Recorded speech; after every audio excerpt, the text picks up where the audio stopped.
تماشاوان هجا دما خوش بد برنامه دریه دن دجاره کدنم بهفرنه میوان ما ایرو شانوگر کریم احمده شانوگر کریم احمدیان شانوگر کریم و گوگلک جه تماشاوان و وی ناس دکن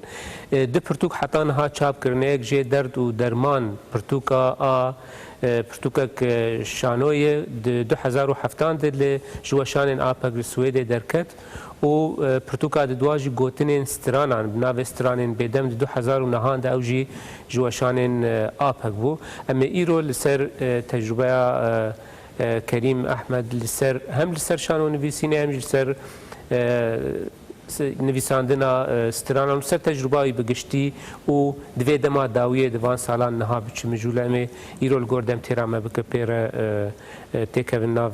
دانستندنه کریم تو بخیر هاتی سپاس دکم هر بجی از پر کیف خوشم پشتی اوقاس سال دیسام لهفدو راست هاتن لوی داری و تیرو میوانه می جبرولو جیم ایرو هنکی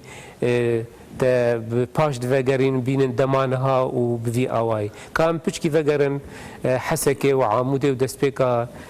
شانوگریه و کار تلوی داره دکر یعنی مثلا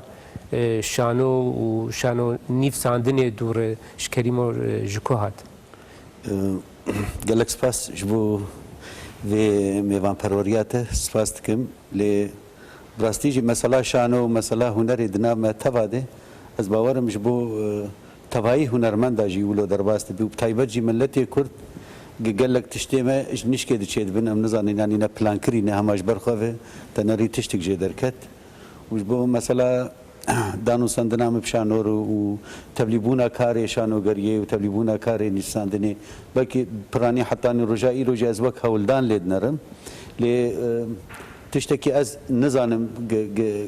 بلانجير هبو يانجي ماولو لي از دزانم گش برخوف دركت او مسالاج نشكي ما هولدان چاوابو ما سالك دو سيف 15 20 سال تبي مساله ما يعني چيد بمرو عم بخب هولدانان بقدينه از باورم اگر ام ج هستي هولداني دركتن ادي منما تشكي نفيسين باوريا ما او هولدان خلاص بو كارجي بداوي دبه جبرگو هردم او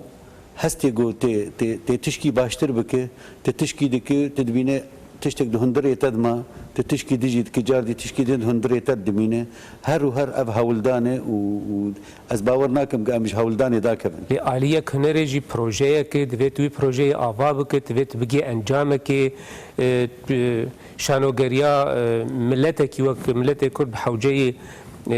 دامزراندنه بحوجه آواکرنه بحوجه پیشخستنه بحوجه گو دروی خوی تایبت بده نشاندن ما چیز به همه حول بدو از وینا بترم از وینا از تدیگهجم لی دما گو امراجن هر مجاره کی بسری خو یعنی هر کاری کی بسری خو از وینا یعنی م پیشکش کریه و از گیام انجام کیجی جبرگو انجام شانوگریه ده پیشکش کردن آویده دما گوته و تماشاوان به هفدور و روبرو دمینن و توی هستی انجیوه چیرو که خوی شانوگری پیشکش دکه ته انجام کی دگره ما بس تامیج هولدانی گو هرگاب امتیش کی نه بدن هولدانی مجبو افراندن اتشتکی نه پیشکش کردن اتشتکی نه لیوک کار و چیروک ایگو بداوی دبه دما گو از پیشکش دکم و از تماشاوان به هفدور دیگهن داویا و چیروکی هولدانی مجبو کار کی دن چه دبه ما بس تامیجه او بلکی تما قمت كابن واري بيفانا دي بيفان هناك الجمع تنجو هرتن مخابن بتايبت دواري شانو غريه دي او آلی رخنداینی یعنی آلی پیوانی قد چه آسته دید چه بلند بونی دیگه او نه صدم نشانو گره باشه دقیق امنها دفج مثلا نرخاندنا بردن لی لبنخته بری گود در که جا اروپایی ولو و داد کومن شانو د کار دکر بکردی لگور در فتن روز نوروز آبون وکی دم بون یعنی گلک جاری روناهیت نبو یعنی او سلونين بنجهين ايجو شانوگريه چه دکل لورتنا بون هناكي دهات فهم کرن روش بفي آوائي كردي قد خينا هل نم تشتكي بكن شانوگرين كرد لويدر يقولوا تم بفي آوائي دقود تفهم باشه او قاس سال تل اوروبا دجي ولويدر نا مخابرات عسكري هن نا سياسي هن نا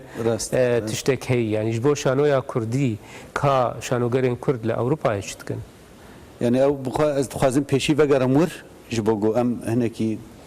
ما في واقع حساب دنوانا شانو تجاری روناهی ستونک جی ستونی وینایه لی شوی شانوگریه گبه روناهی جی بین پیشکش کرن و به دکور جی به پیشکش کرن او جی هیه جبرگو شانو تشتکی پر مزنه و پر فریه مال ودري قال لك شانوين پر بدو بهوالار وبدوستار وبكسي شانوگر وحزكريين في تشيروكي في مثلا شانوگريه ما پیشکش دکرن وما لمساله جو استانگيش بو ما هي ما قتل ويناج نت برسي وقال لك يعني ام اسكارم بيجم برهما ايجو هاتن پیشکش کرن تابي قش از تد نباش داربوم قال لك درو دبر هاتن پیشکش کرن دسويه شانوگرين ايجو خدي ولات بون وحمو ستونه شانوگريه الجمانا لبردسته وانا هبوجي لكردا بي واستونا جي كارن پر پیروز کرن يعني حتى ما دست دافيد چیروکن شانو یه نویسکارم پر مزن یه ناونتوی یه جهانی مرادشتوانا و ما پیشکش کرد لوی داره سرکفتنا شانوگری حتانی روجا ایروجی بردوام و زمینه پیشکتنا اینا جایی جبرگو کار شانوگری یه بنگهین کار جواکی یک کولکتیو یک جلوازی شانوگریا کردی جی اوه در تکست هنریک ابسن و مولیر و شکسپیر و نزانم کیتینه و لی ده همان دمه دیجین کار شانو یک کردی متخواست دبشه یکی ده از وینا بیجم گو دما گو کاری من نی رخنه کرن و نی نرخاندن وگمی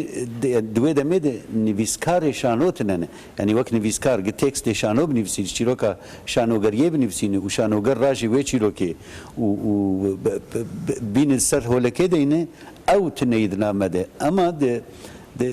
مجبوری جبرگو ته نخودی تجربه دوی وارد بتایبت جغینی چیروکن یه دویکی یه گند چیروکن دویکی یه گند یه گو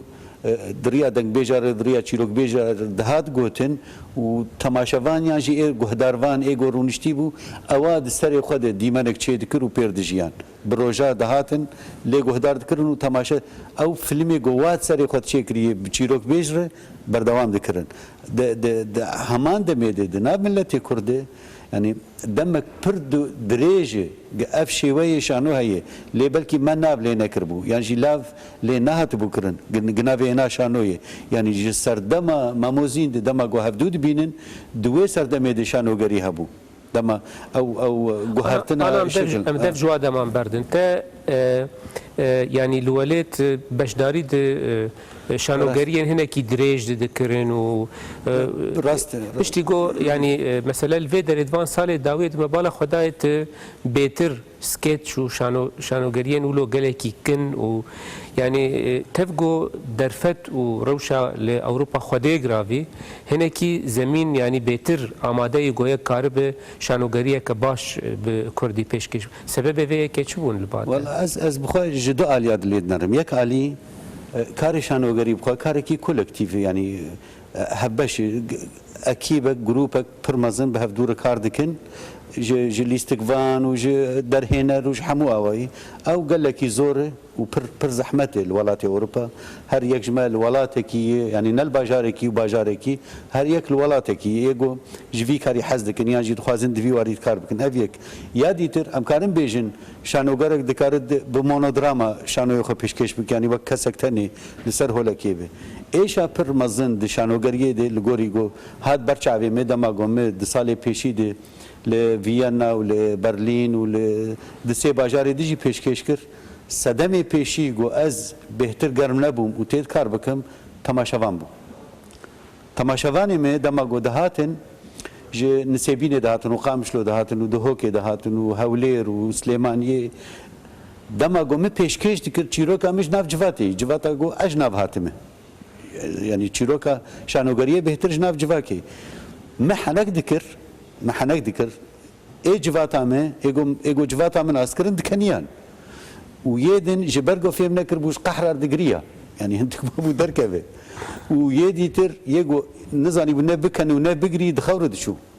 دخواستنك جاي ترجمه بكم ترجمه بك يانجي درت كد دربت جو از چغراك بكشي محطاني افيهاني يعني ندغو شانو غرجي دغو حتى اويهان خلاص كي جبو هر الهنرمند استران بيج جو داربك او مافدار جبرجو مخابن جواتا ما ياغو د مساله شانو دي جبرجو شانو هندري جواكي دوی گو چیروک آتش ناف جواکی به حتی کاربی بگینه ده یعنی خودیه جواکی تین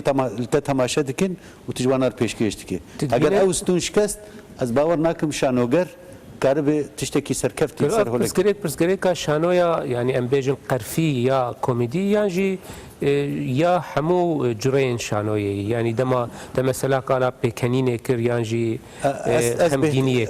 از بهتر دما جو از دبيجم از بهتر سر تجربه خود اخوم که بهتر کارم دمکش دما دبرینا کتواری ای کن و حنک دی یعنی بلکی کنکی رش بجی کنکی جندری تراژدی در کتبی جندری خمگینیه در کتبی لی بپرانی مبرینا دا اخمگین تشتکی پر گرینگ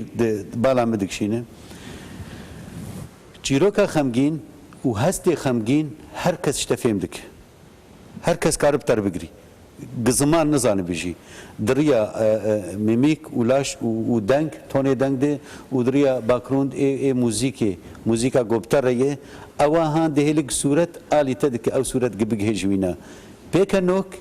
آخافتنه ده آخافتنه ده امزوری دکشینه yani şanoyek trajedit kar peşkeş bike ji kuy derece amade bibin ji sadi haşte tebig hinwina le mesela bu pekanok hineki pir zore dikşine ev bu sedem gotebere xoda nifsandina gotine strana yani ev jî hineki bala merov dikşine mesela ev cüreye got em behsawe dikin ev şewe go şanoya bejin qerfiyan jî bawayê ki skeçên komedî got peşkeş dik dema merov li gotne stranên got nivîsên nere merov dibe qey du kesên ji hevdû cudan gotêkiliya wan bi hevdûrtine ew qasî ciddî ew qasî xemgîn ew qasî yani گران یعنی مولود ناف دکوان دبیجن لعالیه دنجی تجربه اکته شانوی گو یعنی مولود تی ناس کرن گو یعنی دروونوی کمدی هنه اف يعني مثلا تكليا بخلقيا جب كسي دن ربو جبوت خو بگين وان مساج خو بگين وان تبري خدا نفسان دناس گوتني استرانان حتى اني برتقاته 2000 نهاجي هات چاكر والله از دخوازم تشتكي بيجم از باورم تماشاواني ماجي هموجي في تشتي دزانين يعني جبرجو مادام دزانين نحوجي تبيج از بيجم جبو زاني بنج اجي زانم يعني وكوانا بنجها كان جي اي شيء ايش قاسي مزن ببي كان و قاسي بلند بي استا كان او قاسي بلند بي جبر في كيجي دماغو از شانويا حنكي دكم از جهندري ايش كيدكم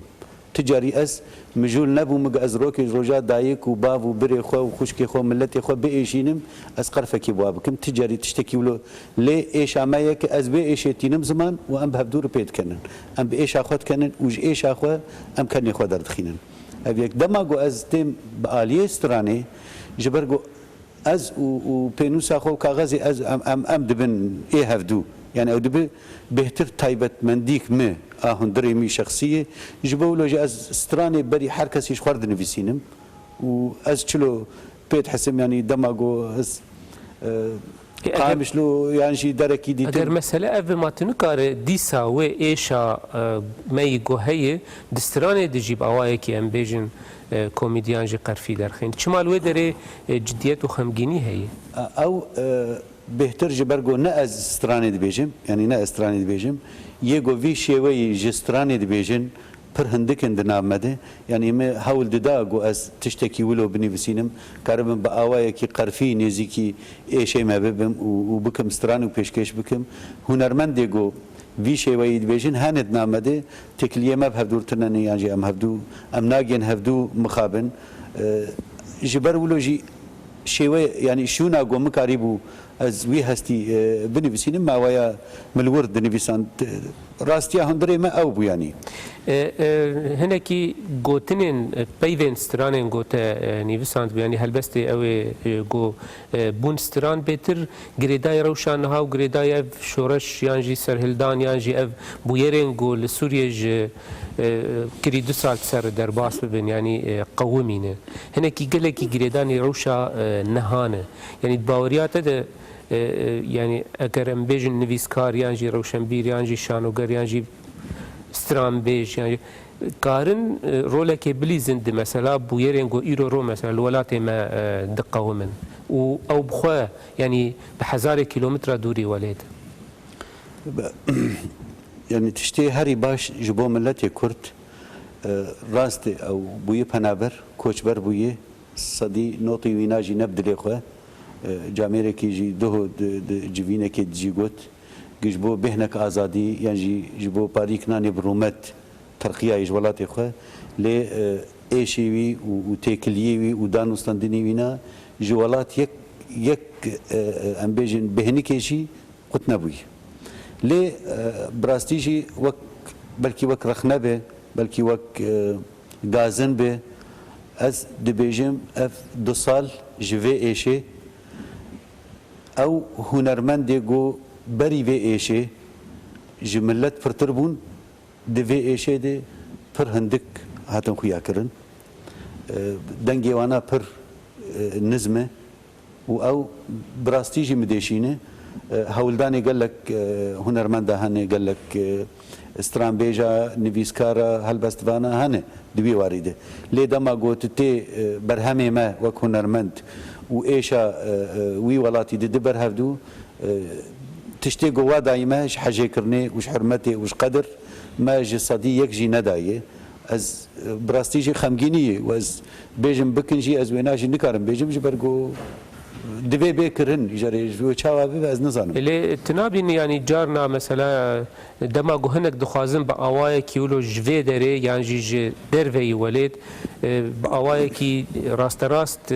يعني بشداري وان بويري الوي دري دبن هنك كلو يعني جنا نجديتي د مسألة هي جبرجو اف شورش ابو يرينجو دقومن يعني بخور خلكي ويهن خوديه ويهن ام دكارن بيجن مثلا اب نفشي ما يجو هنا كي برب يعني قالبونه دشن ياجي اف شورش هنا كي نشورش اوان بيتر يا دي نفشي نو يجو او نفش بخوجي دناف مسألة دي يعني براستيجي شورش اما جواناي هم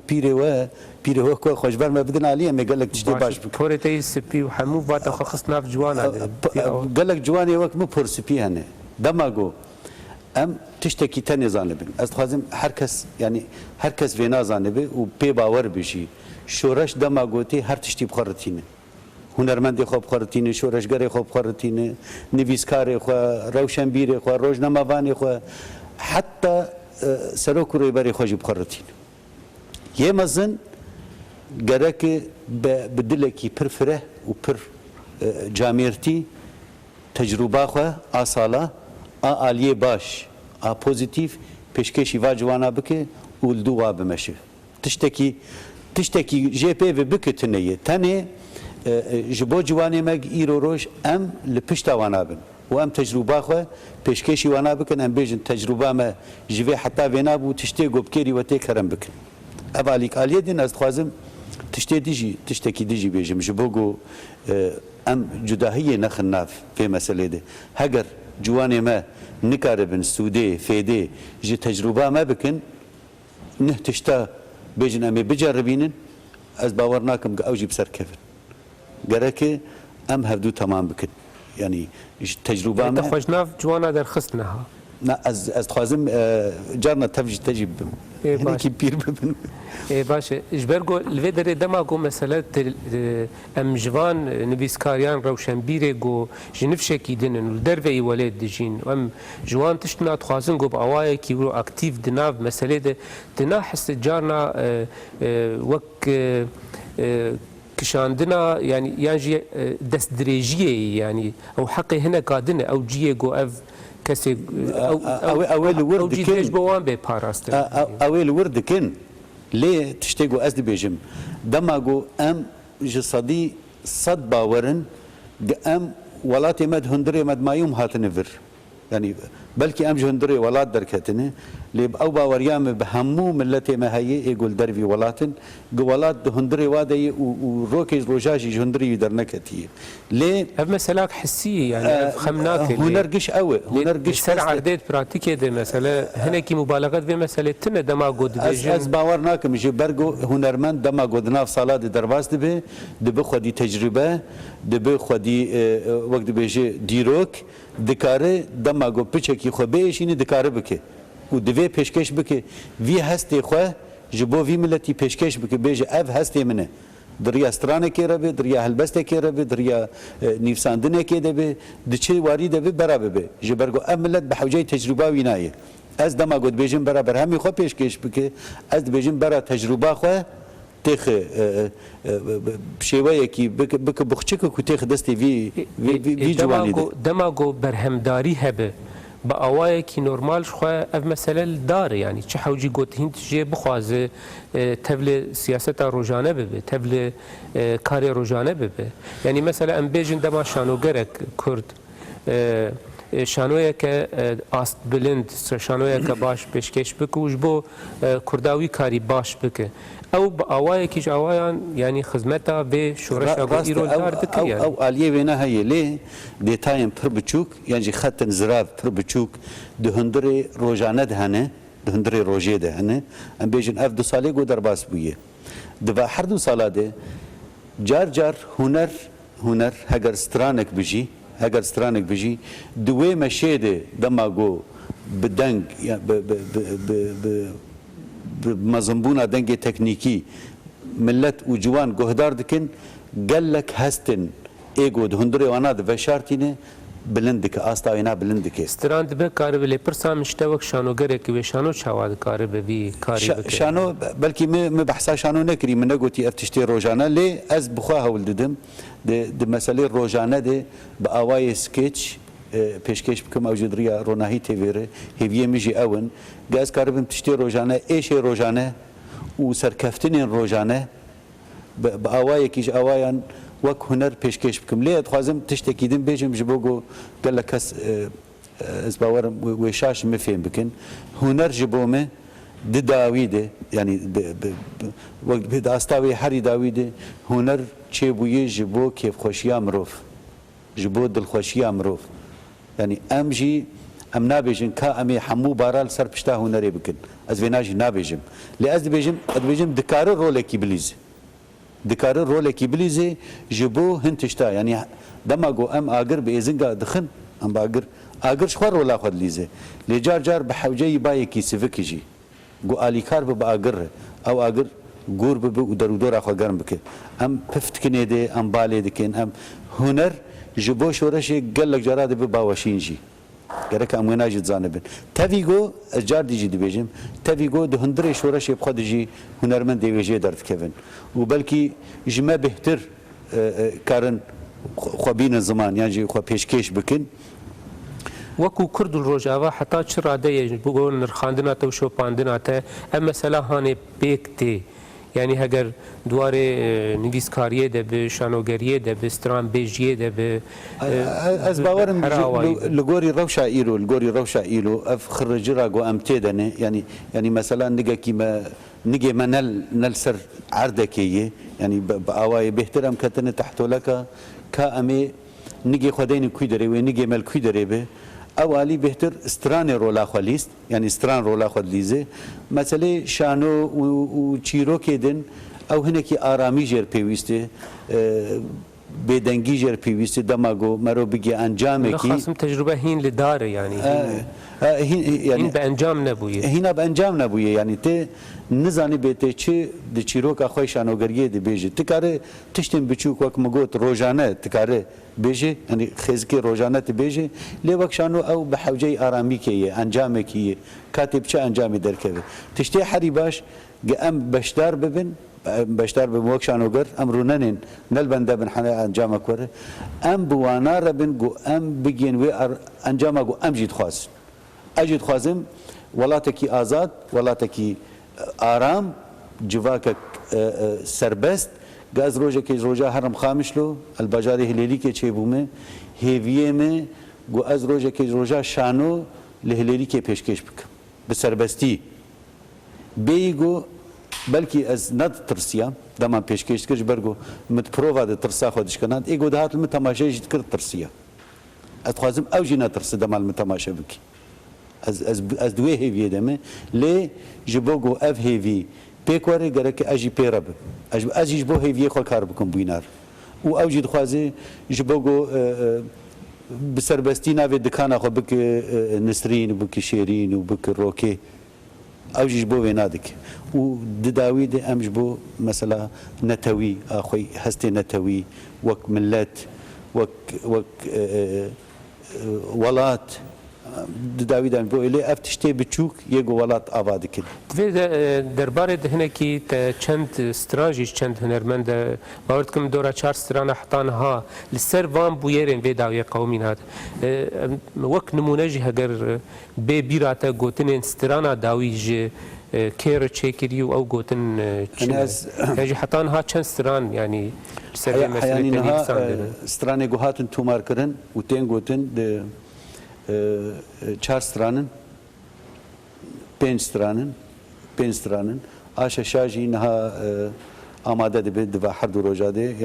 يك جوان علي منصور لعمود بيجي بنجين قامشلو لألمانيا تشيكر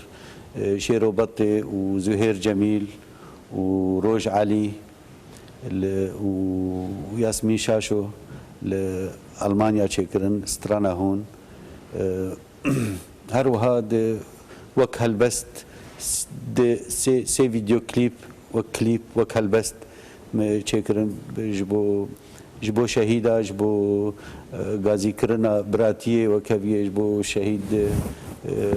رستم جودي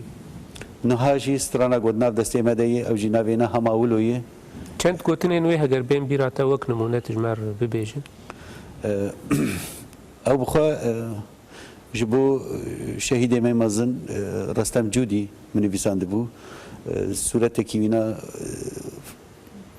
فوتوغراف كيوينا ولو پر دبل كان راستياوي جي او بو